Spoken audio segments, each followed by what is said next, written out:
best laid plans of mice and men often go astray. A famous line from a Robbie Burns poem about the folly of planning ahead, basically. And that's the position I'm in now. I had planned to start this build.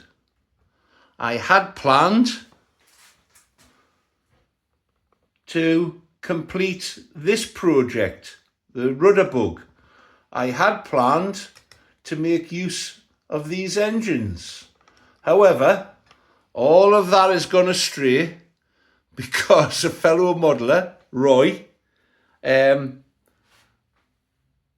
got this model on the recommendation of myself after seeing me fly the Perpetuo, which I believe was from a company called Pickler.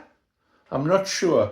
It's a vintage homage plane, I would describe it. I don't think it's a straight vintage model, but it's got a very much vintage look about it. And I fly it on I believe it's an OS 30. It flies around very gently. It enjoys the sky. It's a joy to see. And Roy watched me flying it one day and said he would love to build one of them. And I said, I don't know about whether that kit's available, but I know one that's very, very similar. And this is it. If we look a little closer, it has a wingspan of 1.65 millimeters. It's intended for both electric or IC, and Roy's particular preference is for electric. And that being the case, his intention was to build this model and enjoy it in those light wind summer evenings, which we all pray for. However, the fly in the ointment came when he actually opened the box up. And I think, to be quite honest, he was a little daunted at the build. And when he spoke about it, he said, I just can't face it. I got as far as dry fitting the front of the fuselage and then put it to one side. And I said, well, look, I'll build it for you. And that's what I'm going to do. So let's have a look. This is the box of bits which he gave me. This is the instructions, which appear to be set out as a set of photographs. And it's my intention actually I'll follow this as closely as I think is necessary, but also if I can see any alterations or modifications that I think would be beneficial, I will mention them. I'm going to do this as a build video for two reasons. Obviously, whenever I model, I tend to video whatever I do. It adds to my interest and spreads the build out a little, because I tend to work very quickly and the project's done before you know it. But also I think this would be an excellent model for people to cut their teeth on a balsa build. It's made by Value Planes. I've seen their models before, and as the name implies, they are very, very good value for what you get. I've got no connection with the company at all. But I thought if anybody fancies making that step and building a balsa model, this would be a really good starting point. And I hope by doing this video, I could encourage Roy to maybe not be as scared next time. Well, let's have a look at it. Plans first of all.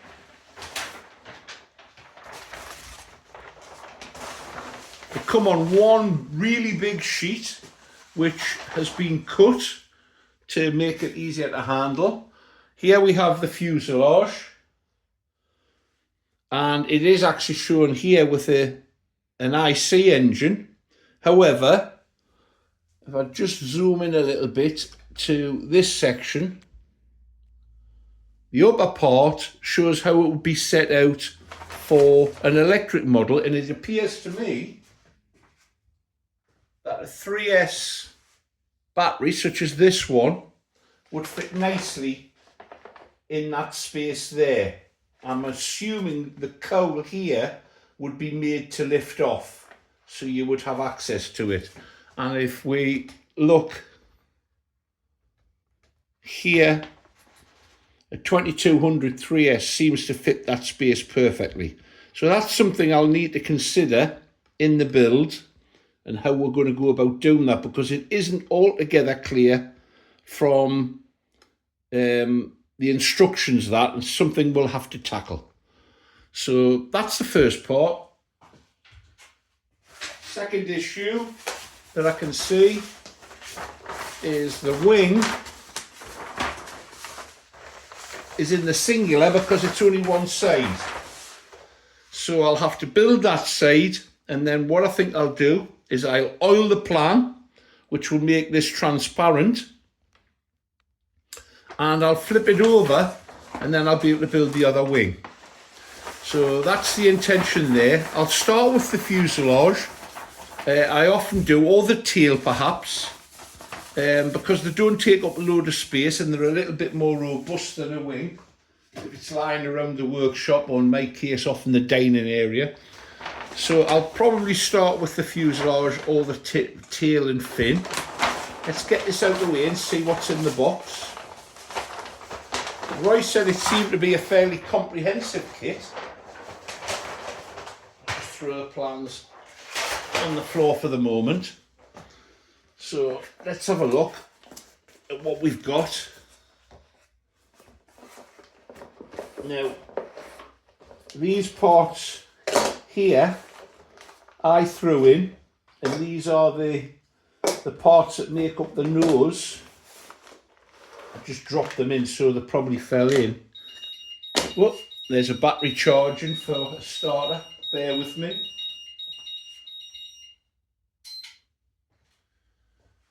These are the parts that were dry fitted together, and looking at them, they're a very well laser cut parts, and by that I mean I haven't built many kits like this, but a telltale sign often is that there's been overburning on the edges, but this has quite a light burn mark on it, which is an encouraging thing to see.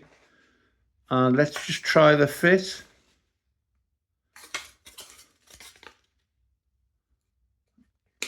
Yeah, that's going to be a nice fit actually. Needs a little bit of tickling, which is what you want. It needs to be forced in slightly, but that's what I want to see. I don't want to see a sloppy fit. And a little bit of fettling with a very fine... There, oh, there you go. It's in. That's perfect. So that's a very encouraging thing to see. Put them to one side. Let's get out one of the packets. I'm not going to empty everything out because I'd only have to put everything back in.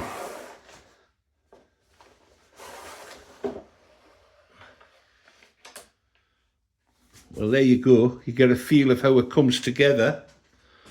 The hardware, undercarriage. It's fairly light undercarriage, but it doesn't need to be heavy for what it is. My Pepetto manages quite well on this. It's like I say, I think it's almost exactly the same model. That must be the wing brace, because it's got a bend in it and it seems quite robust. Interesting. Small part in the bag. They even provide the elastic bands for the wings. Let's just, out of curiosity, let's just check what they're like.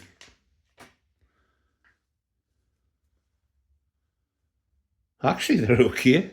So they even provide the elastic bands that you would need to hold the wings on. I'm impressed with that.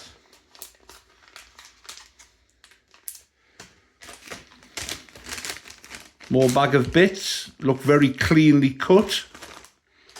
I suspect, yeah, Roy's already pulled some of these parts out and pulled some of the components off. And then let's have a look at what the ribs look like.